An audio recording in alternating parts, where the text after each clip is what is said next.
Business start করতে চাই তাহলে definitely we have to consider the political economy of a country, তাই না?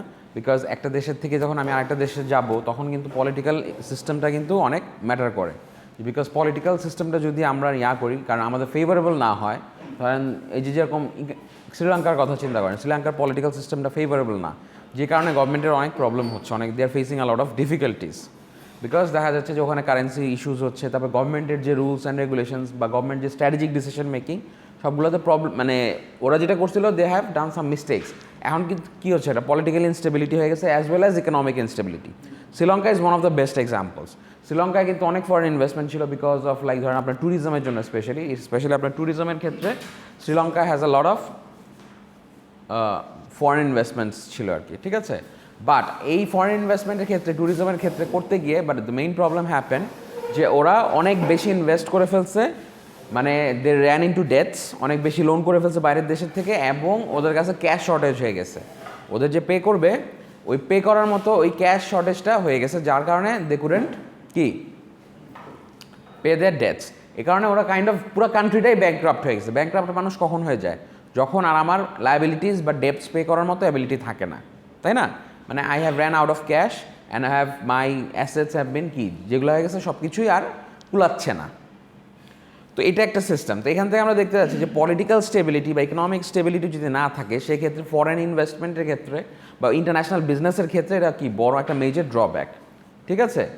যেরকম দেখেন, political economy of a nation, how the political, economic and legal systems of a country are interdependent, they interact and influence each other, they affect the level of economic well-being in the nation. তো মাত্র যেটা বললাম শ্রীলঙ্কার কথা আর কি, ঠিক আছে? they interact and influence each other, পলিটিক্যালের সাথে ইকোনমিক রিলেটেড, ইকোনমিকের সাথে লিগালও রিলেটেড। কারণ পলিটিক্যাল যদি দেখা যায় আনস্টেবল হয়ে যায়, তখন ইকোনমিক আনস্টেবিলিটিও হয়। এই যে আমাদের দেশে যখন ওই হরতাল হয়, অবরোধ হয়, তখন কি এগুলো পলিটিক্যালি মানে আনস্টেবিলিটি, এইসব পলিটিক্যাল আনস্টেবিলিটির কারণে কি হয়, আমাদের ইকোনমিক লস হয়ে যায়। বিকজ ট্রান্সপোর্টেশন হয় না, এক জায়গা থেকে এক জায়গায়, মানে প্রোডাক্ট ডেলিভার্ড হয় না, বিভিন্ন ধরনের লসেস হয়ে যায়, তাই না? সো আনরেস্ট, এই আনরেস্টগুলা আমাদের সমস্যা করে, বুঝা গিয়েছে? সো আমাদের একটা দেশে বিজনেস করার ক্ষেত্রে, ইন্টারন্যাশনাল বিজনেস করার আগে দেখতে হবে যে ওই কান্ট্রিটাতে political stability, economic stability and legal সিস্টেমটা কেমন আছে সেটা আগে দেখে নিতে হবে। পলিটিক্যাল সিস্টেমে বলছে the system of government in a nation assessed according to the degree to which the country emphasises collectivism as oppose to individualism, the degree to which the country is democratic to totalitarian, ঠিক আছে? এখানে আমরা দেখতে হবে যে political সিস্টেমটা কি, is a government in a nation. একটা নেশনের যে গভর্নমেন্ট যারা রুল করে সেটা হচ্ছে সাধারণত পলিটিক্যাল সিস্টেম বলা হয়। তো এখানে সাধারণত কারা করে? গভর্নমেন্ট করে, তাই না? The degree to which the country emphasises collectivism as oppose to individualism. Collectivism মানে কি? সবার জন্য, সবাই মিলে একটা কাজ করা কালেকটিভলি। আর ইন্ডিভিজুয়ালির মাঝে হচ্ছে নিজের স্বার্থে, মানে একা ইন্ডিভিজুয়াল। আরেকটা হচ্ছে যে ডেমোক্রেসি। ডেমোক্রেসি কি বলি? Of the people, by the people and for the people.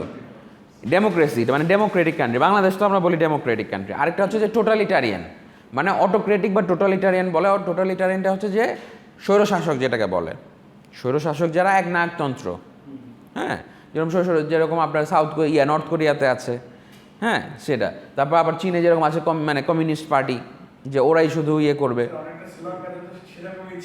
হ্যাঁ ছিল সেটা এক্স্যাক্টলি। তার মানে যদি আপনি ডেমোক্রেসি মানে of the people, for the people, by the people না হয় সেক্ষেত্রে, তাহলে আপনার বুঝতে হবে যে আমার পলিটিক্যাল সিস্টেমটা কী অবস্থায় আছে।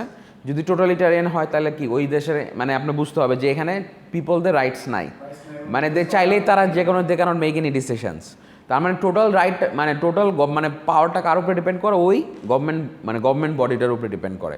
যে সে যদি একনায়কতন্ত্র হয়, রাজা হয়, যেরকম নর্থ কোরিয়াতে আছে কিম জং উন উপরে, কিম জং উন যা চায় তাই হবে। কিম জং উনের দেশের মানুষ কি চাইলো বা ওদের কি বেনিফিট হলো ওইটা নিয়ে নো ওয়ান কেয়ার্স, রাইট? সেটাই হবে। তাহলে মানে কি অটোক্রেটিক, মানে টোটালিটারিয়ান, মানে উনি যা বলবে সেটাই। দেশের স্বার্থের জন্য বা দেশের জনগণের বেনিফিটের জন্য কি হবে না হবে সেটা দেখার বিষয় নাই কিন্তু কিন্তু ডেমোক্রেটিক গভর্নমেন্টে তো তা না। ডেমোক্রেসিতে হচ্ছে মানুষের, সাধারণ মানুষের জন্য যেটা বেনিফিশিয়াল সেটাই তারা কি ফলো করে। হ্যাঁ, মানুষ জোর করে, আমার ক্ষমতা আছে, আমি আর্মি রাখছি, মেনে নেয় কীভাবে? যে কিম জং, দেখেন না যে কোনো মিডিয়া নাই, কোনো সোশ্যাল মিডিয়া ঢুকতে দেয় না, নিউজ পেপারের কোনো নাই, তারপরে আপনার সব কিছু রেস্ট্রিক্টেড, বাইরের বিশ্বের সাথে আপনি কোনো করতে পারবেন না, তারপরে স্বৈরশাসন করবেন, অত্যাচার করবেন আপনার সৈন্যবাহিনী দিয়ে, বুঝেন নাই? এভাবে মেনে নেয়।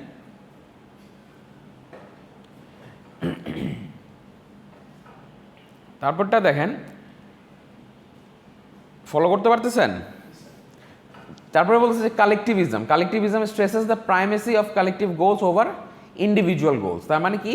Collective goals. কালেকটিভিজম আমরা পলিটিক্যাল সিস্টেমে কালেকটিভিজম কি বলতেছি? যে সকলের স্বার্থের জন্য। এখন একজনের হয়তো মনে করতেছেন স্যার আমার অনেক ঠান্ডা লাগতেছে, সব এসি অফ করে দেন, কিন্তু সবার তো ভাই গরম লাগতেছে, সবার স্বার্থের জন্য তাকে হলেও একটু স্যাক্রিফাইস করতে হবে। কথাটা বুঝছেন? তো কালেকটিভিজম মানে সবার কালেকটিভ গোলসের জন্য আমরা কি করি? We stresses the primacy of collective goals, মানে কালেকটিভ গোলসটাকে আমরা প্রাইমেসি করি ওভার কিসে? Over individual goals. বুঝা গিয়েছে? আর ইন্ডিভিজুয়ালিজমটা কি? An individual should have freedom in his own economic and political pursuits. Individual মানে কি? তার একার জন্য যেটা মনে করে, সে যেটা ভালো মনে করে সে সেটাই করবে, তার জন্য সেটা যেটা মনে করে। আর আমি মনে করতেছি যে না স্যার আমার ইন্ডিভিজুয়ালের জন্য আমি মনে করতেছি আমার এটা দরকার নেই, আমাকে এটাই লাগবে আমার। সকলের কথা আপনি চিন্তা করলেন না আর কি, বুঝতে পারছেন? আর ডেমোক্রেসিটা কি বলতেছে? যে government is by the people exercise either directly or through elected representatives. Please কথা বলেন না, আমি ঠিক বলতে পারছি না, ওই দিকে খবর নেন।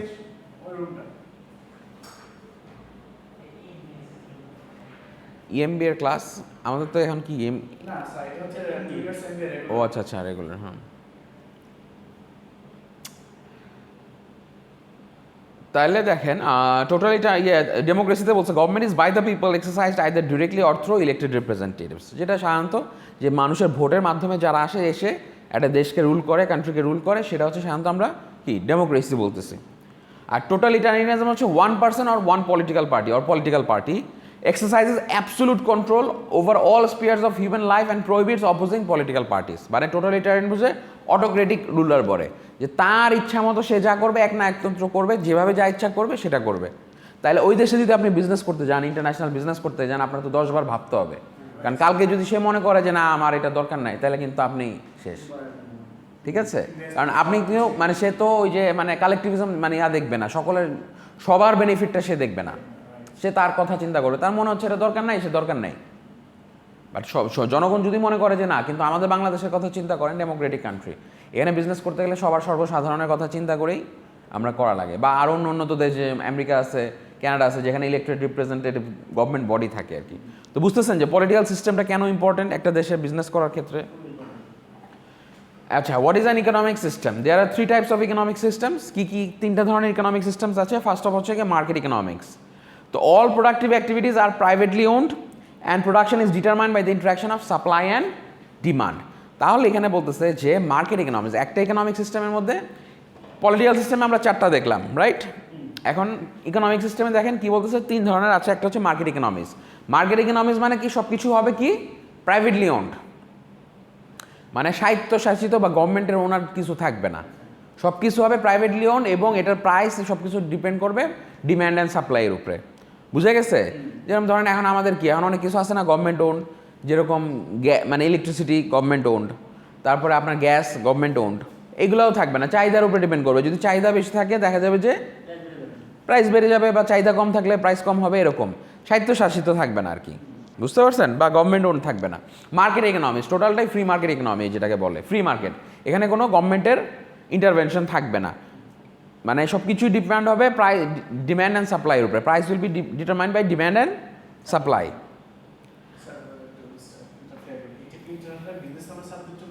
হ্যাঁ, আপনি ইকোনমিতে দেখবেন না?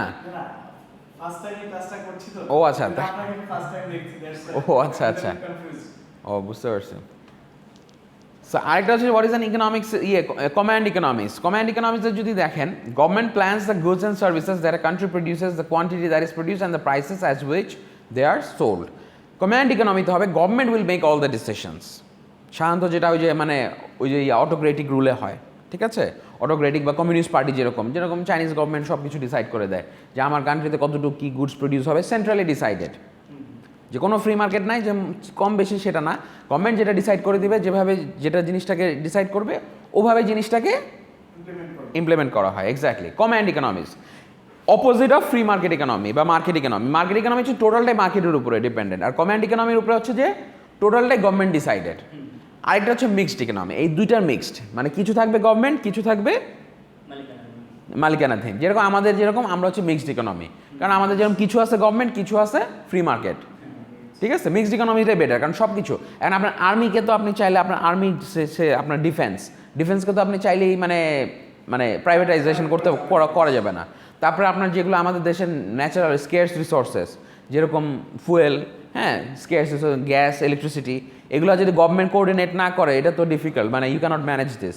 সো আমাদের দেশগুলো হচ্ছে যে কি মিক্সড ইকোনমিস, এখানে কমান্ড ইকোনমিও আছে প্লাস ফ্রি মার্কেট ইকোনমিও আছে। বিকজ ওই যে যেটা বললাম, কিছু সেক্টর আছে যেগুলো গভর্নমেন্টকে ইন্টারভেনশন করতেই হবে, গভর্নমেন্ট কন্ট্রোল না করলে ইট উইল বি ডিফিকাল্ট। যদি আমি ফ্রি মার্কেটের উপরে ছেড়ে দেই তখন জিনিসটা হবে না।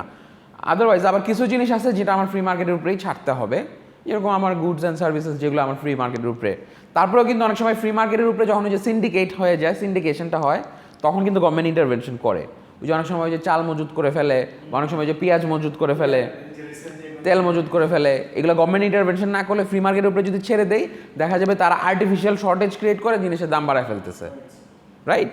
তো ওখানে হ্যাঁ, তো ওই জিনিসগুলোকে গভর্নমেন্টে হ্যাভ টু লুক। তাহলে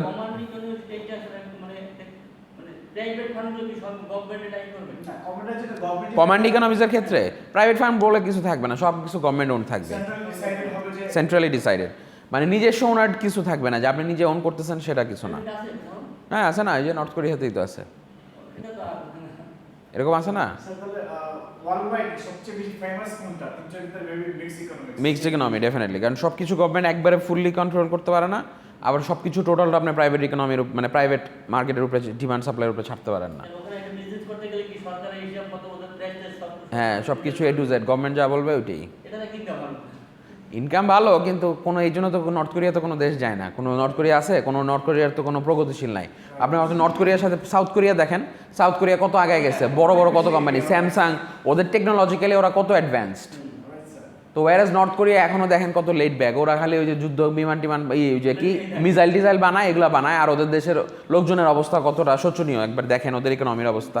এগুলো তো কোনো ডেটাও নাই, বিকজ ওই গভর্নমেন্ট কাউকে রিলিজ করতে দেয় না, মানে ওই গভর্নমেন্ট কাউকে রিলিজ করতে দিচ্ছে না কোনো ডেটা, যে আপনার দেশের কান্ট্রির কী অবস্থা, জিডিপির কী অবস্থা, ইকোনমিক কন্ডিশন কেমন আছে, মানুষের ওয়েলবিং কেমন, মানুষের স্ট্যান্ডার্ড অফ লিভিং কী অবস্থা। মানুষ ওখানে না খেয়ে মরতেছে না, মানুষ ওখানে কষ্টে জীবনযাপন করতেছে, কোনো টেকনোলজি নাই, সুযোগ সুবিধা নাই। কারণ ওভারঅল ওয়ার্ল্ড ওয়াইড যদি একটা কোনো সুযোগ সুবিধা আসে, এটা কিন্তু আমরাও পাই, আমরা পাই না ফ্রি মার্কেট অনুযায়ী ফ্রি মার্কেট ইকোনমি বলেন, ফ্রি ট্রেড বলেন, ফ্রি ট্রেডের সুযোগ, ফ্রি ট্রেড পড়াইছিলাম ফার্স্ট চ্যাপ্টারে, খেয়াল আছে? ওই যে নর্থ আমেরিকা, হ্যাঁ, একটা দেশের সাথে আরেকটা দেশে কোনো গ্লোবালাইজেশন, ওই যে গ্লোবালাইজেশন পড়াইছি, ফ্রি ট্রেড পড়াইছি। তো একটা কি ফ্রি ট্রেড কি একটা দেশের সাথে আরেকটা দেশে ইন্টারচেঞ্জ করবে without any barriers or obstacles ছাড়া। এগুলো হলে কি আমরা খুব সহজে একটা জিনিস পেয়ে যাই, সুযোগ সুবিধাগুলো। কিন্তু একটা কান্ট্রি যখন ওই যে কমান্ড ইকোনমির আন্ডারে থাকবে অ্যান্ড আপনার ওই অটোক্রেটিক রুলার হবে, মানে command economy and autocratic ruler আর কি একজন আরেকজনকে ইন্টাররিলেটেড, কারণ গভর্নমেন্ট ওন সব কিছু, সে এক সিঙ্গেলি ওন ডিসাইডেড, তখন কি হচ্ছে সব সুযোগ সুবিধা পাচ্ছেন না আপনি, ফ্রি ট্রেড নাই, গ্লোবালাইজেশন নাই, কারণ আপনার অন্য দেশের সাথে কানেকশন নাই, আপনি চাইলে একটা ব্যবসা করতে পারতেছেন না। বুঝতে পারছেন ব্যাপারটা? সেটার জন্য ইটস ইম্পর্টেন্ট। এবার আসেন what is the legal system. তো লিগাল সিস্টেমে বলতেছে যে the rules that regulate behaviour along with the processes by which the laws are enforced and through which redress for grievances obtained। তার মানে যে রুলস অ্যান্ড রেগুলেশনসগুলো লিগাল সিস্টেম তো আপনারা বুঝেন, আইন কানুন এক এক দেশের কিন্তু এক একটা ভ্যারি করে। ইভেন আপনি ইউএসএতে যদি যান, ইউএসএতে স্টেট টু স্টেট ওয়াইজ আপনার কিন্তু এক এক দেশের একটা স্টেট থেকে আরেকটা দেশের একটা স্টেটের ল ভ্যারি করে। হ্যাঁ, প্রভিন্সে এক্স্যাক্টলি ডিফারেন্ট প্রভিন্সেসে এক একটা দেশে, মানে এক একটা প্রভিন্সের একই দেশ কিন্তু প্রভিন্সের জন্য রুলস আলাদা। যেরকম ধরেন চিটাগং এক ধরনের রুলস, ঢাকা এক ধরনের রুলস, মানে ওদের প্রভিন্সিয়াল যদি বলি, এক্স্যাক্টলি। তার মানে বুঝতে পারছেন ব্যাপারটা, যে ওখানে প্রভিন্স, তার মানে আপনি একটা প্রভিন্সে যে জিনিসটা করতে পারবেন আরেকটা প্রভিন্সে হয়তো নাও করতে পারেন। তো সেই জিনিসগুলো আপনার মাথায় রাখতে হবে, কারণ এখানে আরও অনেকগুলো ইস্যুস আছে, হিউম্যান রাইটস আছে, লেবার লজ আছে, আপনার লেবার লস ফলো করতে হবে, এনভায়রনমেন্টাল লস ফলো করতে হবে, অনেক কিছু এনশোর করে কিন্তু। অ্যান্ড আপনি চাইলেই যেরকম আপনি ধরেন একটা লেদার প্রসেসিং গুডস ইন্ডাস্ট্রি করবেন, চাইলেই কিন্তু আপনি যে কোনো জায়গায় করতে পারবেন না, কাজ ইউ হ্যাভ টু, হ্যাঁ, কারণ ওই লিগাল সিস্টেমের মধ্যে আপনার ওই যে দেখতে হবে আপনি এনভায়রনমেন্টাল মানে রেগুলেশনসগুলো কি আপনি মিট আপ করতেছেন কিনা, এমপ্লয়েন্স। তারপরে আমাদের যেমন গার্মেন্টস ইন্ডাস্ট্রি দেখেন কিন্তু এখন অনেকটাই রেগুলেটেড আফটার ওই যে রানা প্লাজা রানা প্লাজার পরে কিন্তু হিউজ একটা লিগ্যাল ইস্যুস হয়েছে, লিগ্যাল ইস্যুস হওয়ার পরে যেটা কিন্তু আমাদের গ্লোবালি ইম্প্যাক্ট ফেলছে, যে আমাদের লেবার কন্ডিশনসগুলো অনেক বাজে, আমাদের লেবার লজ অ্যান্ড রাইটসগুলো আর ভেরি কি ওভারলুকড। পরে কিন্তু এই লেবার লজের উপরে বলেন তাহলে কিন্তু এমপ্লয়ি রাইটসের উপরে কিন্তু অনেক পরে, এটার পরে রানা প্লাজার পরে কিন্তু অনেক ইম্প্রুভমেন্ট হয়েছে, গ্রিন ফ্যাক্টরিজ হয়েছে, তাই না? ইভেন দেখেন আপনি ইন্টারন্যাশনাল বিজনেসটা রিলিজ করেন, যে গার্মেন্টস ইন্ডাস্ট্রি যেটা, এটা তো টোটালি ইন্টারন্যাশনাল বিজনেস। আমরা তো কি বাংলাদেশের জন্য বানাই? আমরা টোটালটা ডিপেন্ড করে কিসের উপরে? আমরা গ্লোবাল মানে মার্কেটের উপরে, তাই না? ইন্টারন্যাশনাল বিজনেসের উপরে। তার মানে চিন্তা করে দেখেন তাহলে আমাদের এই যে আউটসোর্সিং হচ্ছে, লিগাল সিস্টেমটা কতটা ইম্পর্টেন্ট। এতদিন কিন্তু রানা প্লাজার আগে কিন্তু মানে এমপ্লয়ীদের প্রতি লিগাল সিস্টেম ওয়াজন্ট ফেভারেবল, তাদেরকে অ্যাবিউজ করে মিনিমাম লেবার দেওয়া হতো, তাদের ওয়ার্কিং কন্ডিশন খারাপ ছিল, তাদের সেফটি সিকিউরিটি ছিল না, হ্যাঁ, তাদের ওভারঅল যে মানে কম্পেনসেশন অনেক বাজে ছিল। সেই জিনিসগুলো কিন্তু আস্তে আস্তে অনেক ইম্প্রুভ করছে মানে ইনসিডেন্টসের পরে, লিগাল সিস্টেমগুলো হওয়ার পরে, রাইট? তাহলে বুঝতে পারছেন ব্যাপারটা? The system in a country is influenced by the prevailing political system. অবশ্যই পলিটিক্যাল সিস্টেম ইমপ্লো, কারণ একটা লিগাল সিস্টেম কি, একটা লিগাল সিস্টেম কি পলিটিক্যাল সিস্টেমের সাথেও কিন্তু রেগুলেটেড। কারণ এই যে আপনাদের এই যে আমাদের মানে সংসদে এই যে পাস হয়, হ্যাঁ বিল পাস হয় না, মানে আমাদের যে সংবিধানে সে কিন্তু অনেক কিছু অ্যাডজাস্টমেন্ট করা হয়, সংবিধান সংস্করণ করা হয়, নতুন নতুন আইন করা হয়, হয় না? ডিজিটাল নিরাপত্তা আইন করা হয়, রাইট? করা হয়েছে না? আমাদের এক সময় কিন্তু ডিজিটাল কোনো পলিসি ছিল না, ছিল কি?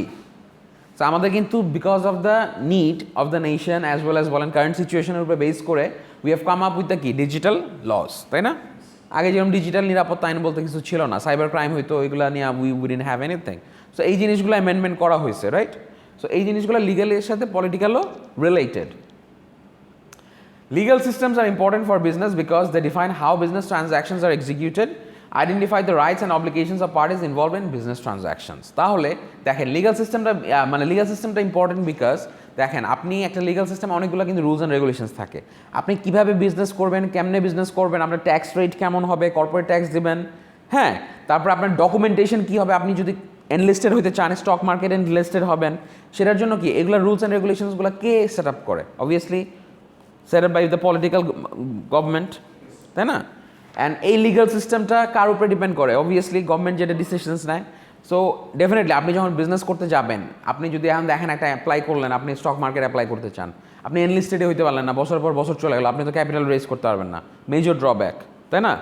মোর ওভার হচ্ছে দেখা যাচ্ছে যে আপনার high rate of corporate tax, 50% corporate tax, usually corporate tax দেখা যায় 40% হয়, ওখানে দেখা যাচ্ছে এই গভর্নমেন্ট চার্জ করতেছে 50%, মানে আপনি প্রফিট যা আর্ন করতেছেন তার 50% দিয়ে দিচ্ছেন। তাহলে কি whether it is feasible for you or not? তার মানে এই লিগাল সিস্টেমটার অবস্থা কী বোঝা আছে, যে পলিটিক্যাল সিস্টেমটার কী অবস্থা আছে এবং ইকোনমিক কন্ডিশনগুলো কী অবস্থা আছে, তিনোটা is very important for a কি ইন্টারন্যাশনাল বিজনেস ওনার, রাইট? যে ইন্টারন্যাশনাল বিজনেস করতে যায়, তার মানে আমাদের দেখতে হবে না যে পলিটিক্যাল স্টেবিলিটি আছে কিনা, ইকোনমিক সিস্টেমটা কেমন আছে। যদি পুরোই কমান্ড ইকোনমি হয় তার মানে কি গভর্নমেন্ট সব কিছু ডিসাইড করবে, আমার এখানে রোল প্লে করার মতো কিছু নাই, আমি এখানে কোনো কিছু করতে পারবো না। লিগাল সিস্টেম দেখা যাচ্ছে অনেক বিউরোক্রেটিক ইন দ্য সেন্স দেখা যাচ্ছে যে খুবই কি মানে it takes a lot of time, bureaucratic process. So ওই জন্য ইটস নট ইজি, দেখা গেল 2 বছর লেগে গেল আমার সব কিছু ডকুমেন্টেশন করতে লিগাল সিস্টেম, তাই তো আমার হিউজ লস, তাই না? সো আমি এখানে এই দেশে কেন ইনভেস্ট করবো, আমি অন্য দেশে ইনভেস্ট করবো। বুঝা গেছে? There are 3 types of legal systems. দেখেন what is the legal system এর মধ্যে বলছে যে common law based on tradition, precedent and custom. Common law যেটা হচ্ছে যে আপনার কাস্টম মানে যেটা পূর্বসূরির থেকে হয়ে আসতেছে, মানে যেটা সাধারণত সবসময় হয়ে আসছে। ধরেন আমাদের আইনে দেখা যাচ্ছে এখনও অনেক 1800 সনের আইনও আছে না? 1800 সনের আইন আছে যেগুলো এখন স্টিল ফলো করা হয়। Those are like common laws, ঠিক আছে? Common laws based on tradition, আমাদের যে সাধারণত ট্র্যাডিশন, প্রেসিডেন্ট, কাস্টমের উপরে হয়ে থাকে। তারপরে হচ্ছে যে আপনার civic law based on detail set of laws organised into codes. তার মানে সিভিক ল যেটা কি বলছে, বেসড অন ডিটেইল, একদম খুব ডিটেইল, প্রত্যেকটা ধারা থাকে না আইনের, আবার মধ্যে কিন্তু ধারাও থাকে যে অমুকের এত অধ্যায় অমুক ধারা, ওই ধারা ওয়াইজ একদম কমপ্লিটলি ডিটেইল ভাগ করা, ঠিক আছে? খুবই প্রেসাইজড অ্যান্ড ডিটেইলড। সো এটাকে সাধারণত বলে সিভিক ল। আর থিওক্রেটিক ল হচ্ছে law is based on religious teachings. আমাদের মুসলিম আইনের অনেক ল আছে না, যেমন আমরা মুসলিম আইনে বিবাহ করি, তাই না? কারণ হিন্দু আইনে এক ধরনের বিবাহ হয়, আবার মুসলিম আইনে বিবাহটা এক ধরনের হয়, এবং এটার পর থেকে আমাদের উত্তরসূরিরা কারা হবে, সম্পদ কীভাবে ভাগ বটানো হবে, এটাও কিন্তু আইনের উপরে ডিপেন্ড করে। তার মানে থিওরোক্রেটিক ল যেটা বলতেছে হচ্ছে রিলিজিয়াস টিচিংসের উপরেও, কারণ হিন্দু আইনে একরকম আবার মুসলিম আইন কিন্তু একরকম। সো ওইটা হচ্ছে ওটা কিসের পড়বে, থিওরোক্রেটিক লর উপরে। সো এই লিগাল সিস্টেমসগুলো আমাদের বুঝতে হবে যে অ্যাকচুয়ালি কী কী আছে। এইবার আসেন how are property rights and corruption related. Property rights and corruption, corruption is a very under the table bribe, হ্যাঁ বলে না স্যার সিস্টেম করে দেন, হয় না? আমাদের হয়েছিল না নাইকোর কথা খেয়াল আছে? নাইকো যে গ্যাস ফিল্ডে যে একটা ইয়া হয়েছিল, হ্যাঁ বাস কি হয়েছে, আমাকে একটা গাড়ি দিছে, গাড়ি দিয়ে আমাদের হাজার হাজার কোটি টাকার সম্পদ, মানে কি হয়েছিল না ক্যানাডার নাইকো, যে গ্যাস ফিল্ডে মানে তাদের ভুলের কারণে কি হিউজ বড় আগুন লাগছিল, ওটা ওই যে জ্বালানি মন্ত্রীকে সিস্টেম করে ফেলা হয়েছে একটা সামান্য গাড়ি দিয়ে, গাড়ি আর কিছু টাকা ক্যাশ দিয়েছে, বাস হয়ে গেছে। বাট এটা কি হওয়ার কথা ছিল? They should be hold accountable for that, কারণ এটা কি রাষ্ট্রীয় সম্পদ। রাষ্ট্রীয় সম্পদ কার জন্য? দেশের জনগণের জন্য। তো এই দেশের জনগণের সম্পদ যদি কোনো কোম্পানির কারণে ক্ষতিগ্রস্ত হয়, সেটার দায়ভার তো তাদের উপরে পড়ে, তাদেরকে কি এটার এগেনস্টে চার্জ করা উচিত, বা তারা এটার কম্পেনসেশন দিবে, ক্ষয়ক্ষতির জরিমানা দিবে, তাদের ভুলের কারণে হয়েছে। কিন্তু তারা তো সিস্টেম করে ফেলাইছে ওই যে গভর্নমেন্টকে, সামান্য কিছু টাকা, একটা গাড়ি আর কিছু টাকার বিনিময়ে। হ্যাঁ, তাহলে এটাই বলতেছে যে property rights, the legal rights over the use to which a resource is put and over the use made of any income that may be derive from that resource. তার মানে কি, গ্যাসটা আমাদের মহামূল্যবান সম্পদ, তাই না? ন্যাচারাল রিসোর্স আমাদের, ঠিক কি না? সো এই গ্যাসটা যদি কেউ অ্যাবিউজ করে, তাহলে এই প্রপার্টি রাইটসটাই হচ্ছে কি আমাদের কিসের জন্য, এই প্রপার্টি রাইটস অ্যান্ড করাপশনটা কীভাবে রিলেটেড, বুঝতে পারছেন? যে প্রপার্টিটা কি আমাদের দেশের জনগণের right, we solely over that, and it should be sustainable. শুধু আমাদের রাইট না, আমাদের যে ফিউচার জেনারেশন আছে তাদেরও রাইট। এখন এই যে এসডিজিস বলে, সাস্টেনেবল গ্লোবাল ডেভেলপমেন্ট গোলস, মানে কি, আমরা একটা ওই যে আমরা তো যে আমাদের প্রাকৃতিক সম্পদ যেটা আছে, natural resources, we will consume that, making sure that is also available for our future generations. That is our SDGs, তাই না? সাস্টেনেবল ডেভেলপমেন্ট গোলস, যে শুধু আমরাই খেয়ে ফেলবো সব, যে আমাদের ভবিষ্যৎ প্রজন্মের জন্য কিছু থাকবে না তা না। আমরা ইউজ করব, কিন্তু এমনভাবে ইউজ করব যেটা ভবিষ্যৎ প্রজন্মের জন্য যাতে ব্যবহার করতে পারে।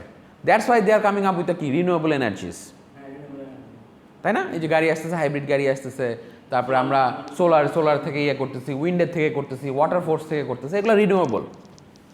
সো মেক শিওর কি, তার মানে আমরা যদি এখান থেকে কনজিউম করি rather than our natural resources, completely relying on our natural resources which are scarce definitely, so তাহলে কি মানে that will be sustainable for our future generations as well, ঠিক কি না? তাহলে এটা বোঝা যাচ্ছে যে প্রপার্টি রাইটস যদি আমরা বলি, তাহলে প্রপার্টি রাইটসের সাথে corruption, how corruption is related, বুঝতে পারছেন তো? সো এইভাবে কিন্তু করাপশন হয়। দেখা যায় যে আমাদের যে প্রপার্টি যে রাইটসগুলো আছে এগুলোকে ভায়োলেট করে, বা এটা যদি কোনো ড্যামেজ হয় সেক্ষেত্রে হয়। Property rights can be violate through private action, theft, piracy, blackmail. Private অ্যাকশনে হইতে পারে, পাবলিক অ্যাকশনে হইতে পারে, legally excessive taxation or illegally, as for example bribes or blackmailing, ঠিক আছে? দেখেন প্রপার্টি রাইটস ভায়োলেট কীভাবে, প্রাইভেট অ্যাকশনে হইতে পারে, চুরি করলাম, পাইরেসি করলাম, ব্ল্যাকমেইল করলাম, হয় না? প্রাকৃতিক সম্পদ অনেক সময় চুরি করে নিয়ে যায় না, আমরা তো জানিও না, বুঝিও না যে আমাদের দেশের হচ্ছে। অনেক সময় যে থেফট হয়, পাইরেসি হয়, ব্ল্যাকমেইলিং করে অনেক সময়। আমাদের দেশে কি মানে প্রপার্টি রাইটস কী হলো, আমাদের দেশে যে কয়দিন আগে একটা সাইবার অ্যাটাক হলো, খেয়াল আছে? বাংলাদেশ ব্যাংকের থেকে যে ইন্দোনেশিয়া নিয়ে গেল, তার মানে কি that's kind of a theft, privacy. So ওটা আমাদের দেশে, ওই টাকাটা তো আমাদের দেশের সম্পদ, তাই না? ওই টাকাটা তো কি মানে মানিটা আমাদের দেশের সম্পদ, ঠিক কি না? তো ওইটা আরেকটা দেশ নিয়ে গেল, হাউ থ্রু মানে থেফটের মাধ্যমে, রাইট? আবার পাবলিক অ্যাকশনস কী হতে পারে, যে লিগালি হইতে পারে। লিগালি আপনি কীভাবে করতে পারেন property rights damage, excessive tax দিয়ে দিলেন, দেখা গেল আপনি গভর্নমেন্ট ইচ্ছা করে, চায় না গভর্নমেন্ট এই জিনিসটা, ওটার উপরে একটা দেখা গেল এক্সেসিভ ওভার ট্যাক্স বসায় দিল, হচ্ছে না? এখন অনেক কিছুর উপরেই তো আমরা এক্সেসিভ বার্ডেন অফ ট্যাক্স দিচ্ছি, তাই না?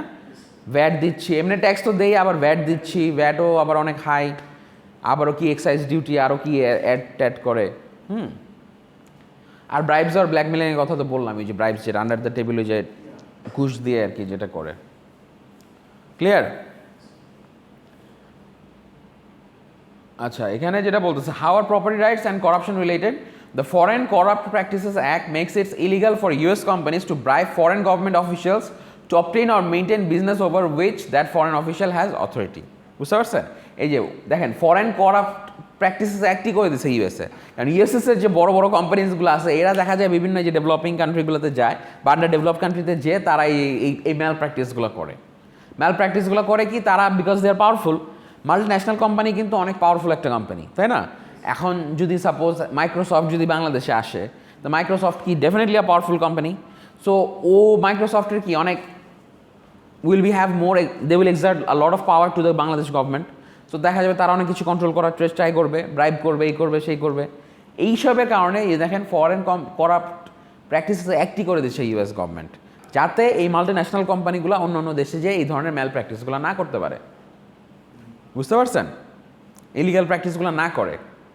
সো এইভাবে হাওয়ার property rights and corruption facilitating or expediting payments to secure or expenditure routine government action are permitted. তার মানে কি facilitating or expediting payments to secure or expedite routine government action are permitted. তার মানে কি এগুলা government আবার monitor করে, যে ফ্যাসিলিটেট করে যে পেমেন্টসগুলো কি হচ্ছে কিনা, বা আপনার যে এক্সপেডাইট মানে দ্রুত করা, মানে ওটাকে ফাস্টার করা আর কি। রুটিন আবার গভর্নমেন্ট অ্যাকশনও করে, দেখে যে ঠিক আছে কিনা এই যে লগুলো যে প্র্যাকটিসগুলো, কারণ আমি ল করে রাখলাম কিন্তু এটা মনিটর করার জন্য তো লোক লাগবে, তাই না? সো মনিটর করবে কে? গভর্নমেন্টই মনিটর করে। আমরা তো আইন থাকে অনেকের, কিন্তু আমরা ফলো করি না, মানি না। আইন আছে, আইনের প্রয়োগ নাই, বা আইনের কোনো শাস্তিবিধান নাই, আইন অমান্য করলে শাস্তিবিধান নাই, সেক্ষেত্রে কি আইনটা অবহেলিত হয়ে যায়। তো সেক্ষেত্রে দেখতে হবে যে হ্যাঁ গভর্নমেন্ট মনিটর করে যে তারা কি এক্সপেডাইট করতেছে নাকি পেমেন্টস। অনেক সময় দেখা যায় যে টাকা না দিয়ে ওই যে সামান্য কিছু গভর্নমেন্টকে ঘুষ দিয়ে বাস টাকাটা মেরে দিল, এরকমও হয়, হয় না? যে গভর্নমেন্টের বিল আসছে 1 লাখ টাকা, ঠিক আছে আমি না দিয়ে আপনি 20,000 টাকা আন্ডার দ্যাটের বিল ধরে দিলাম, 80,000 টাকা আমার মকুফ, ওর 20,000 টাকা লাভ, আমার 80,000 টাকা লাভ। রাষ্ট্রের 1 লাখ টাকাই নাই, রাষ্ট্রের 1 লাখ টাকা লস, কি হয় না এরকম?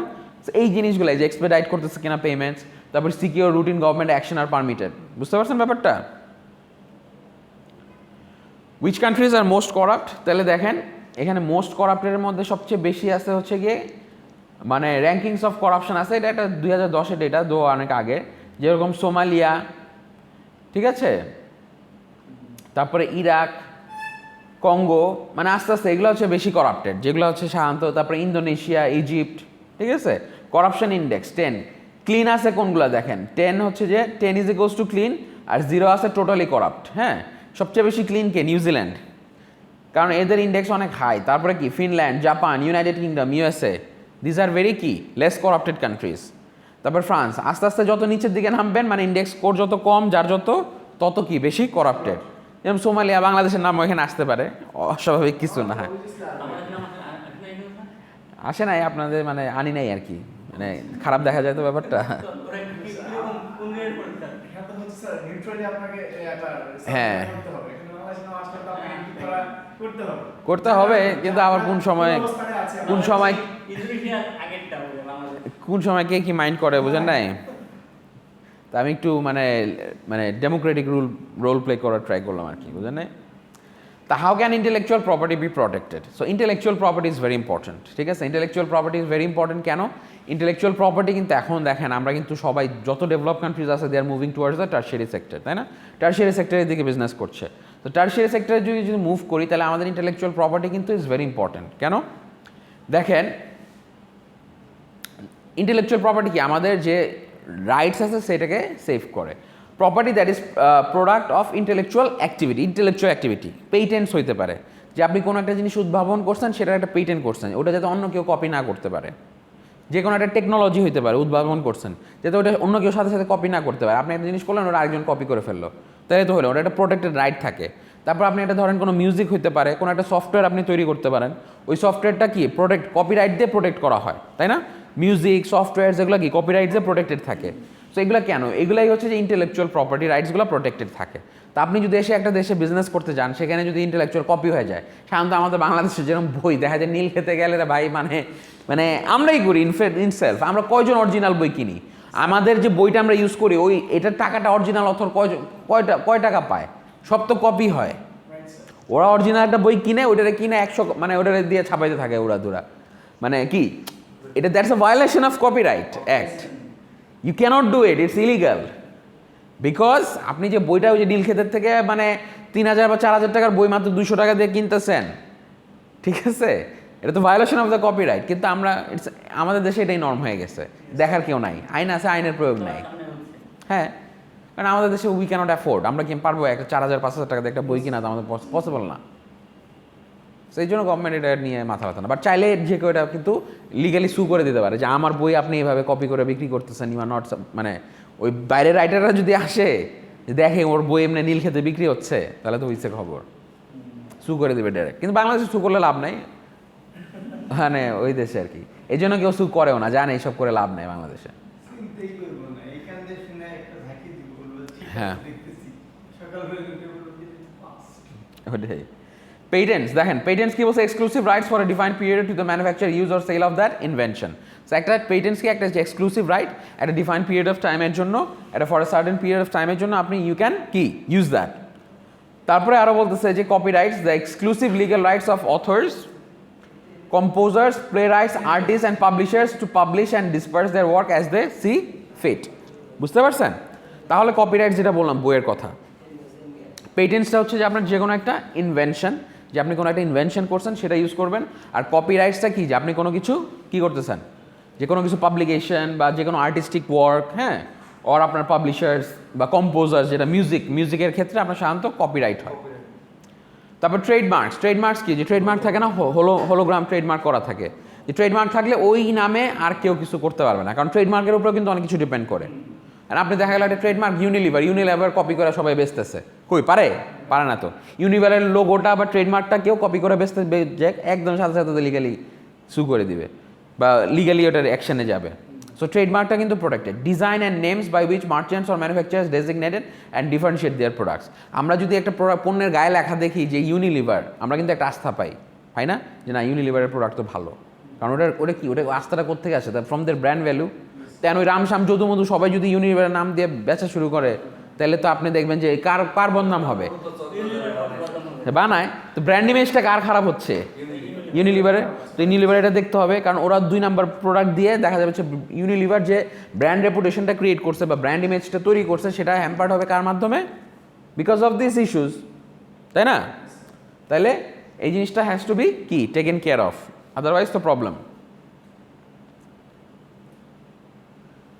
তারপরে দেখেন এটা গেল what is product safety law. Product safety law set certain standards to which a product must adhere, যেরকম বিএসটিআই আছে আমাদের বাংলাদেশে, এই ইন্টারন্যাশনাল আইএসও আছে, ইন্টারন্যাশনাল স্ট্যান্ডার্ডগুলো ফলো করতে হয় না? পণ্য আপনি এক্সপোর্ট ইম্পোর্ট করবেন বা বাজারজাত করবেন, ঠিক আছে? সো সে বাজারজাতকরণের ক্ষেত্রে কি মার্কেট করতে হলে সেক্ষেত্রে কি করতে হয়, আমাদের ওই স্ট্যান্ডার্ডসগুলো ফলো করতে হয়, বিএসটিআই ফলো করতে হয়, আইএসও ফলো করতে হয়, নাহলে তো we can't do that. So এগুলো কি product standard and safety loss.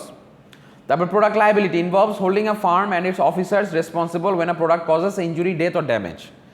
একটা দেখা গেল মাঝখানে ওই যে কি ক্যাডমিমিয়াম, ওই যে গুঁড়া দুধে ওই যে বাচ্চাদের এই দুধ খেয়ার পরে বাচ্চাদের অনেকের সমস্যা হচ্ছিল, তাহলে এই প্রোডাক্ট লায়াবিলিটিটা কে নিবে? তাহলে কোম্পানি যদি এটা নেয়, এটা নিয়ে অনেক লেখালেখি হয়েছে মাঝখানে, যে গুঁড়া দুধের মধ্যে অনেক ধরনের মানে হার্মফুল কেমিক্যালস পাওয়া যাচ্ছে, যেগুলো নাকি ক্ষতিকারক ফর মানে human body, even for the new born babies.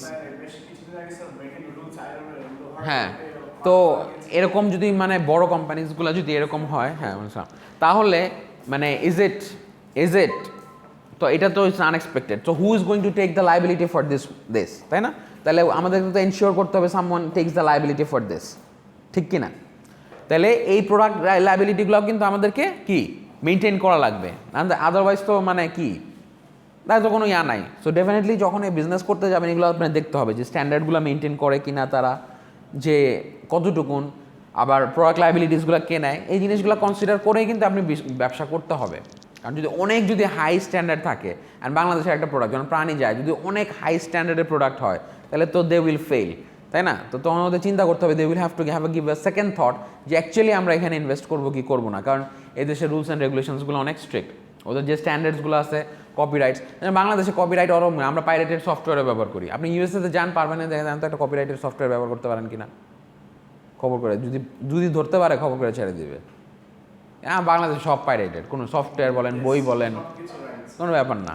তাহলে এখন যদি মাইক্রোসফট আইসা যদি চিন্তা করে বাংলাদেশে আমি বিজনেস করবো, মাইক্রোসফটের তো মানে মাথায় হাত, কারণ ওর প্রোডাক্ট তো কেউ কিনবেন, আপনি কিনবেন 6,000 টাকা দিয়ে একটা সফটওয়্যার কিনবেন, যেখানে আপনি ফ্রি অফ কস্ট একটা পাইরেটেড সফটওয়্যার পাচ্ছেন। সো যদি মাইক্রোসফট এখানে সেল করতে চায়, আপনি সেল করতে পারবে, সেই কাস্টমারও রিচ করতে পারবে। তাহলে মাইক্রোসফটের জন্য কি ভায়াবল হবে এখানে এসে যদি সে সফটওয়্যার সেল করা শুরু করে? আপনি কিনবো? কারণ আমরা তো ইউজ টু পাইরেট ইউজ করে, pirated copy, cracked version use করা ইউজ টু। আমি কিন্তু 6,000 টাকা দিয়ে আমি সফটওয়্যার কিনবো, মাথা খারাপ হয়েছে, তাড়াতাড়ি এটার 100 কপি কর, কি ঠিক না? এটাই তো হবে। তাহলে মাইক্রোসফট তো এখানে বিজনেস করতে পারবে না, রাইট? সো এইগুলো কনফিগার করতে হবে যে কোন দেশের রুলস অ্যান্ড রেগুলেশনসগুলো কেমন, এবং এই প্রোডাক্ট সেফটি কেমন, লাইবিলিটি কেমন, and intellectual properties R protected are not. কারণ এগুলো যদি প্রোটেক্টেড না হয় তাহলে তো আপনি নিয়ে গেলেন, ওটার কপি করে এমনভাবে দিল আপনার ব্যবসা আরও শেষ। এগুলো আপনি এখন বলতেছেন, এগুলো তো আরো তখন বেশি করে করবেন যে আইসে ওরে ডুবা তাড়াতাড়ি।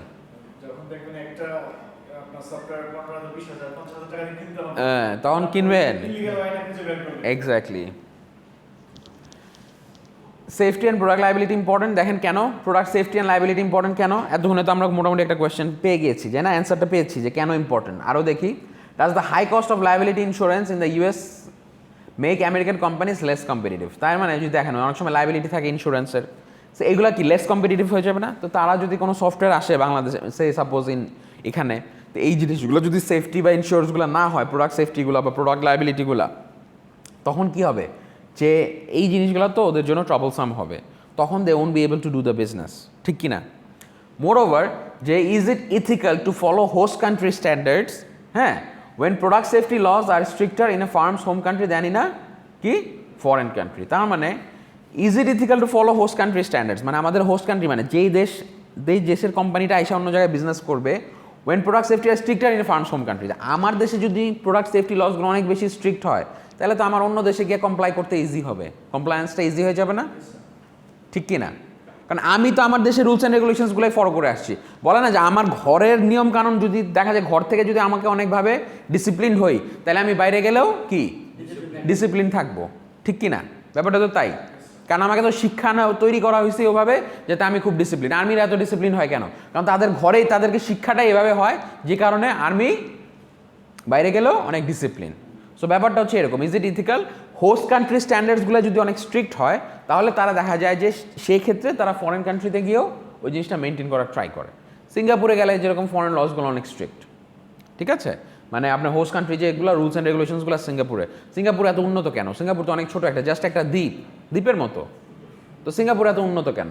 Because of its strategic location and it's rules and regulations, very strict government. সিঙ্গাপুরে যে যদি আপনি থুতুও ফালান, তাই ওটা যদি ধরা পড়েন সাথে সাথে জরিমানা, very neat and clean. Clear? Is it ethical to follow host country standards when liability laws are more lax in the host country? তার মানে কি এখন যদি দেখা গেছে যে আপনার দেশে কোনো নাই, বাংলাদেশে এগুলো সব কিছু নাই, তখন কিন্তু আপনার অন্য দেশে যে এটা ফলো করতে গিয়ে কি একটু কষ্ট হবে না? যেরকম আপনি মানে আমার বাংলাদেশে আমি অনেক কিছু ফলো করি না, কিন্তু বাইরের দেশের স্ট্যান্ডার্ডগুলো যেরকম প্রাণের যেরকম জুস, যখন মানে বাইরের দেশে আপনি টেস্টেই দেখেন ডিফারেন্স, অনেক ডিফারেন্স। কেন ডিফারেন্স? বিকজ বাংলাদেশের এগুলো তো তারা ওইভাবে ফলো করে না। দেখা যায় যে আপনার মানে কুমড়া দিয়ে আমের জুস হয়ে যায়, ঠিক আছে? কুমড়া দিয়ে আমের জুস বানায়, তাই এখন এগুলো তো কেউ দেখান নাই। তাও অ্যাটলিস্ট কুমড়া দেয়, মানে হার্মফুল কেমিক্যাল দেয় না, যে কুমড়া খাইলে তাও তো সমস্যা নাই, তাই না? কুমড়া খাই ভালো, মানে কুমড়া খাইতেছে আমের জুসের নামে। কিন্তু কেন? কিন্তু আমি রিগাল করতে পারি, আমাকে বলতেছেন আমের জুস, আম দিচ্ছেন কিন্তু দিচ্ছেন আপনি কুমড়া, আম বলে আপনি দিলেন কুমড়া। হ্যাঁ, মানে এটা তো ভায়োলেশন অফ আমার কি কনজিউমার রাইট না? আপনি আমাকে বলতেছেন যে আপনি দিচ্ছেন ম্যাঙ্গো, হ্যাঁ মিথ্যা না? তাহলে এই জিনিসটা তো ইভেন প্রাণের মতো বড় কোম্পানিও করছে, মাঝখানে এরকম ফিচার আসছিল। কিন্তু আপনি দেখেন তো যে ওই হাতে যে করতে পারে কিনা বাইরের কান্ট্রিতে, যে প্রাণের যে জুসগুলা হ্যাঁ খায় যে এখানে, তো ওখানে যে কী করে, কিন্তু ঠিকই বাংলাদেশে মানে কুমড়া দিয়ে বানাই দিতেছে, কুমড়া আর কিছু কেমিক্যাল অ্যাডিটিভস দেয়, ওই ম্যাঙ্গো ফ্লেভার দেয়, বাস। কোনো ম্যাঙ্গোর কোনো নামই নাই, মানে ম্যাঙ্গো বলে কিছুই নাই, হ্যাঁ জাস্ট ফ্লেভারটা আছে, হ্যাঁ। কিন্তু বাইরে জানতো আপনি যা বলবেন ইনগ্রিডিয়েন্টসে বডিতে যা লেখা থাকবে it has to be that, একদম A to Z ওইটাই থাকতে হবে। যদি কোনো পরিমাণ হয় একদম ব্যান করে দেবে সাথে সাথে, স্ট্রিক্ট রুলস অ্যান্ড রেগুলেশনস। বাংলাদেশে 8 টাকা মাসে নেসলে আছে, ওদের কিন্তু জুস আছে, ওদের পালিটা প্রায় 350 টাকা করে জুস, হ্যাঁ ওই যে কি জানি নাম ওটা, নিউট্রি লাইফ নাকি, তারপর হচ্ছে ফুডি লাইফ কি যেন একটা আছে, হ্যাঁ আমি ওই কিছু আগে কিনেছিলাম, তো দুইটা টেস্ট জাস্ট যাচাই করার জন্য, মানে অনেক তফাৎ। এই ইয়ে থাকে কেন, ওই যে আপনার ফ্রুটো খেয়ে দেখেন কেমন তিতা তিতা লাগে, দেখেন ফ্রুটোটা কেমন একটা তিতা তিতা লাগে না, কেমিক্যালের কারণে। ওই কুমড়া ইউজ করে আর তিতা কেমিক্যালের কারণে। এটা তো ম্যাঙ্গো জুস না, এর নামে ম্যাঙ্গো জুস, কামে তো নাই। বুঝছেন ব্যাপারটা? তাহলে এটা আমাদের how can managers determine a markets overall attractiveness, ঠিক আছে? তাহলে একটা মার্কেটের ওভারঅল অ্যাট্রাকটিভনেস একটা ম্যানেজার কীভাবে ডিটারমাইন করবে? The overall attractiveness of a country as a potential market and or investment site for international business depends on balancing the benefits, costs, risk associated with doing business in that country. তার মানে কি, ওই বিজনেসের risk benefits কেমন আছে, cost কেমন আছে, and risk কী কী আছে। সো আমরা যেগুলো পড়লাম, political factors, legal economic factors, legal factors, এগুলোর কি প্রত্যেকটারই বেনিফিট আছে, কস্ট আছে, ঠিক কি না, অ্যান্ড রিস্কও আছে, তাই না? যদি পলিটিক্যাল গভর্নমেন্ট যদি ডেমোক্রেটিক হয়, ফেভারেবল হয়, তাহলে আমার সুবিধা আছে, এবং যদি অটোক্রেটিক হয়ে যায় তাহলে আমার এখানে কষ্ট আছে এবং রিস্কও আছে। যে কোনো সময় আমার মানে আমার ব্যবসা বন্ধ করে দিতে পারে, যে কোনো সময় যে কোনো একটা ডিসিশন নিতে পারে। তাহলে প্রত্যেকটা যে সেগমেন্ট আমরা পড়লাম, আমরা পলিটিক্যাল দেখলাম, ইকোনমিক দেখলাম, অ্যাজ ওয়েল অ্যাজ লিগাল দেখলাম, তাই না? Political, economic and legal systems, এগুলোর প্রত্যেকটারই কি বেনিফিটস আছে, কস্ট আছে, অ্যান্ড কি রিস্কস আছে। সো এই জিনিসগুলো মাথায় রেখেই কিন্তু আমাকে আই হ্যাভ টু কি consider which country should I select to start doing my international business. বুঝে গেছে? সো এর জন্য is very important to understand the political, economic and legal aspects of that country, the individual country that I want to পারসু my international business. বুঝে গিয়েছে? So এটা কারা করবে? Definitely managers করবে। সো ওভাবে এই তিনটা জিনিস দিয়ে আমরা মার্কেটের ওভারঅল অ্যাট্রাকটিভনেসটা বুঝতে পারবো। এই মার্কেটটা কি এনভায়রনমেন্ট মানে ইনভেস্টমেন্ট ফ্রেন্ডলি কিনা, এখানে যদি ইনভেস্ট করি তাহলে কি আমার রিটার্নটা ভালো আসবে কি আসবে না, অ্যাট্রাকটিভ কেমন। বুঝা গিয়েছে? Other things being equal, more attractive countries have democratic political institutions, market based economies and strong legal systems that protect property rights and limit corruption. তার মানে দেখেন কি বললো, সব কিছু ইকুয়াল রেখে সবচেয়ে বেশি অ্যাট্রাকটিভ কান্ট্রি কোনটা হবে? যেটা more have democratic political institutions, মানে পলিটিক্যাল পার্টি থাকবে, ডেমোক্রেটিক পলিটিক্যাল পার্টি থাকবে, ডেমোক্রেসি থাকবে, মার্কেট বেসড ইকোনমিক্স হবে, টোটালি গভর্নমেন্ট কন্ট্রোল করবে না, মোস্টলি মার্কেট বেসড, মেজরিটি হয়তো 80%ই market based, mixed economics, but ওটা মোর ওরিয়েন্টেড টুয়ার্ডস, হ্যাঁ দেখা গেলো যে 20% হচ্ছে গভর্নমেন্ট ওন, যেরকম ডিফেন্স হইতে পারে, ডিফেন্স তো মানে এ করবে না, আর্মি, পুলিশ, নেভি, হ্যাঁ এয়ারফোর্স, সো এইগুলো গভর্নমেন্ট রুল করলো, বাট মেজরিটি অফ দ্য কী হবে যে আপনার মার্কেট বেসড ইকোনমিক্স হবে। বুঝা গিয়েছে? অ্যান্ড স্ট্রং লিগাল সিস্টেম থাকতে হবে, যে যে চাইলেই লিগাল সিস্টেমটা কেউ ভায়োলেট যাতে না করতে পারে, তাহলে দ্যাট ক্রিয়েটস কি দ্যাট প্রোডাক্ট প্রপার্টি রাইটস, না তাহলে মার্কেট অ্যাট্রাকটিভনেস সাধারণত ভালো হবে। কি democratic political party, more market oriented economy, as well as কি strong rules and regulations, legal rights মানে লিগাল সিস্টেম যেটা, তাহলে একটা মার্কেটের অ্যাট্রাকটিভনেসটা হাই থাকে, ঠিক কি না?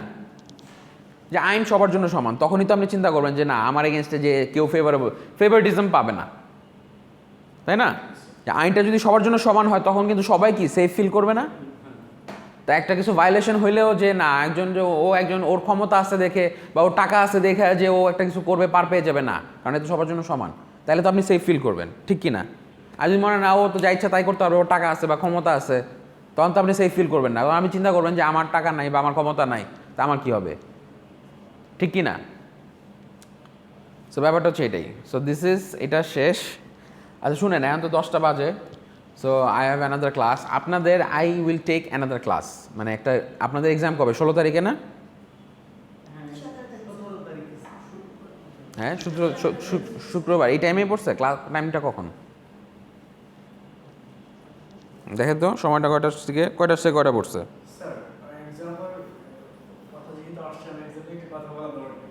বলেন। হ্যাঁ হ্যাঁ সাজেশন পাবেন।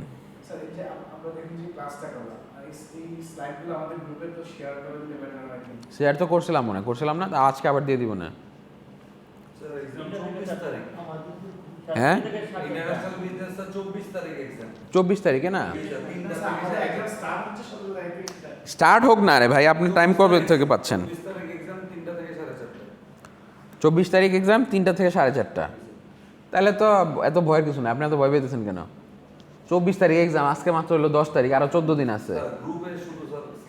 হ্যাঁ আজকে তো দিয়ে দিব, মানে না আমি সাজেশনের কথা বলছিলাম। আপনি বলছেন যে আপনারা লেটে, বাট যেগুলো আমাদের সামনে সেগুলো তো আমাদের প্রিপেয়ার করা লাগবে। সেটা হবে। আমি আমার কথাই বলতেছি, অন্যজনের তো কথা না। তো এখন যেটা করবেন সেটা হচ্ছে যে একটা এক্সট্রা ক্লাস নিব আমি, ঠিক আছে? কারণ এক্সামের আগে তো আমরা আর কোনো ক্লাস পাচ্ছি না। তো আমি একটা এক্সট্রা ক্লাস নিব, তো ওখানে একটা রিভিউ ক্লাস হবে আপনাদের, সাজেশন কি হবে, সাজেশন সহ। আর আমরা আরেকটা চ্যাপ্টার ইয়ে করছিলাম, রাইট?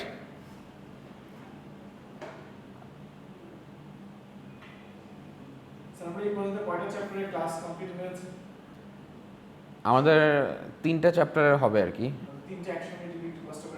হ্যাঁ হ্যাঁ দিয়ে দিব। আচ্ছা, সাজেশনটা কি আপনি রিভিউ ক্লাসে বলবেন নাকি আমাদের কোনো ধরনের ফাইলের মাধ্যমে বা স্লাইডের মাধ্যমে আমি একটা ওয়ার্ড ফাইল দিয়ে দিব, ঠিক আছে? ওয়ার্ড ফাইলের মধ্যে সাজেশনস থাকবে, ওখান থেকে আপনি পিডিএফ করে দিলে বেটার হয়, কারণ অনেকেই ল্যাপটপ ইউজ করে না। আচ্ছা ঠিক আছে, পিডিএফ করে দিব, সমস্যা নেই। মোবাইলে সেটা অ্যাক্সেস করে অনেক সময় এটা ওপেন হতে চায় না।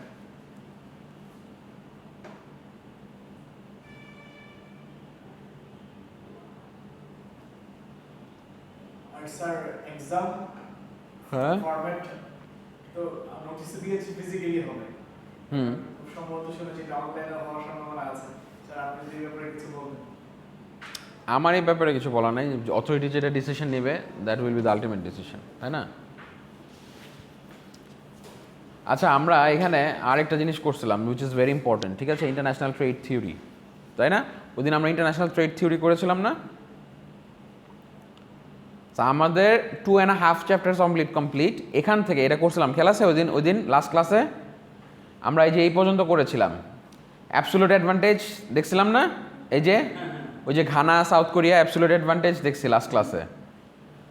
এবার আমরা যে কম্পারেটিভ অ্যাডভান্টেজটা বাকি আছে না, এই স্লাইডটা আমরা we will complete that. Product life cycle theory, trade theory কি, পোর্টারস ডায়মন্ড অফ কম্পিটিটিভ অ্যাডভান্টেজ, এগুলা করে এটা আমরা নেক্সট ক্লাসে কমপ্লিট করব। কমপ্লিট করে we will discuss about the suggestion, ঠিক আছে? এই 3টা চ্যাপ্টারই থাকবে। আই উইল প্রোভাইড দিস 3টা স্লাইড আবার আজকে এখন আমি দিয়ে দিব আপনাদেরকে, আপনাদের গ্রুপে শেয়ার করে দিই। কোথায় আছে বলেন? 2 ইয়ার্স MBA 2 ইয়ার্স 9 and 10। আর ইন্ট্রোডাকশনটা তো আমরা করছিলাম গ্লোবালাইজেশন। এই 3টা চ্যাপ্টারের উপরে your mid term exam will take place, ঠিক আছে? চ্যাপ্টার 1, 2 অ্যান্ড আপাতত 5 আর কি, ঠিক আছে? 5টা আমি কমপ্লিট করতেছি। 2 ইয়ার্স MBA এটাতে দিবেন স্যার? হ্যাঁ কোন 2 ইয়ার্স MBA? আমি এটাতে নাই মনে হয়। 2 ইয়ার্স MBA তে আমাকে কেউ অ্যাড করতে পারবেন? করলে আপনাদের এফসি ইন্টারন্যাশনাল বিজনেস কি এফসি 510 তাই না? 510 দেখেন 2 ইয়ার্স MBA তে অ্যাড করার দেখেন তো।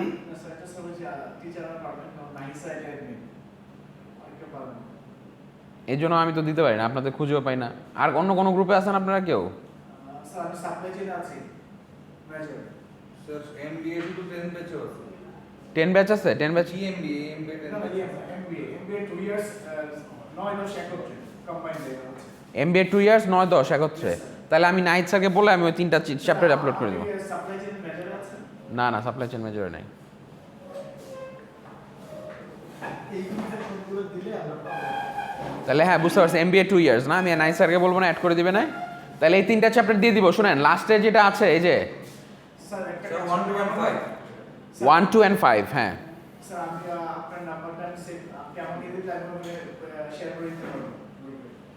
সমস্যা নাই, আমারও তো অ্যাড হইতে হবে ওখানে, তাই না? দেখতে হবে না কি অবস্থা হচ্ছে, আমি অ্যাড করে দিব, সমস্যা নাই। আর আপনাদের এখন ক্লাসটা মানে নেক্সট ক্লাসটা আপনার অনলাইনে এটা রিভিউ ক্লাস হবে সাধারণত।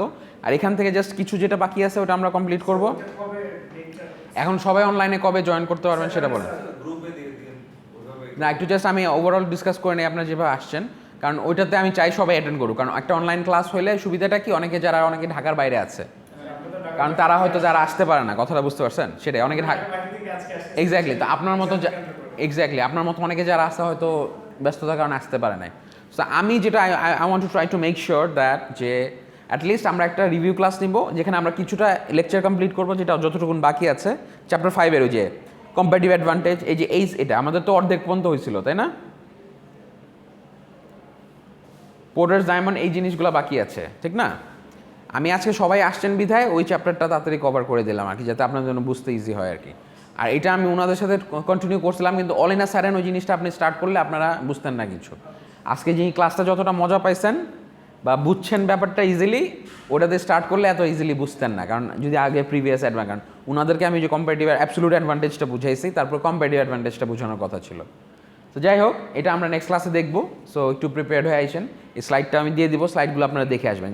চ্যাপ্টার 1, 2 অ্যান্ড 5, ঠিক আছে? এই 3টা চ্যাপ্টারের উপরে এক্সাম হবে। তো ওই দিন আমরা এই চ্যাপ্টার 5-এর যে বাকি পোর্শনটুকু আছে ওটা কমপ্লিট করবো, তাহলে শেষ হয়ে যাবে, প্লাস আমরা একটা রিভিউ করব। 1 থেকে 1.5 ঘন্টার একটা ক্লাস হবে। সো এখন ওই জিনিসটা কবে হলে বেস্ট হয়? 18 তারিখ দেন স্যার। 18 তারিখ তো একটু দেরি হয়ে যায় না? মানে আমি চাচ্ছি এই উইকের মধ্যে শেষ করে দিতে। স্যাররা তো দেখুন সাজেশনটা আমাদের পরে তো দেখুন। হ্যাঁ, মানে ওই দিনে আমি সাজেশনটা দিয়ে দিব। স্যাটারডে বা সানডেতে আপনি প্ল্যান করুন। Saturday best. সন্ধ্যার দিকে, রাতের দিকে ফ্রি থাকেন না? 9টার দিকে? আগামীকালকে কী বার? শনিবার। আগামীকালকে তো আমি ব্যস্ত থাকবো, হয়তো আগামীকালকে। রবিবার স্যার তাহলে রবিবার করে আমরা চাচ্ছি যে আর্লি করে আমরা সাজেশনটা নিয়ে আমরা নিজেদের ওইভাবে হ্যাঁ, প্রিপারেশন। তাহলে রবিবারে করার কথা বলতেছেন? রবিবার কখন আপনাদের? কখন? সন্ধ্যার দিকে? স্যার 9টার পর থেকে আপনি যে কোনো সময় নিতে পারেন। রবিবার 9টার দিক থেকে, বা যদি সোমবারও হয় সেক্ষেত্রে সমস্যা আছে আপনাদের? স্যার আমরা চাচ্ছি একটু আর্লিটা করে ফেলুন।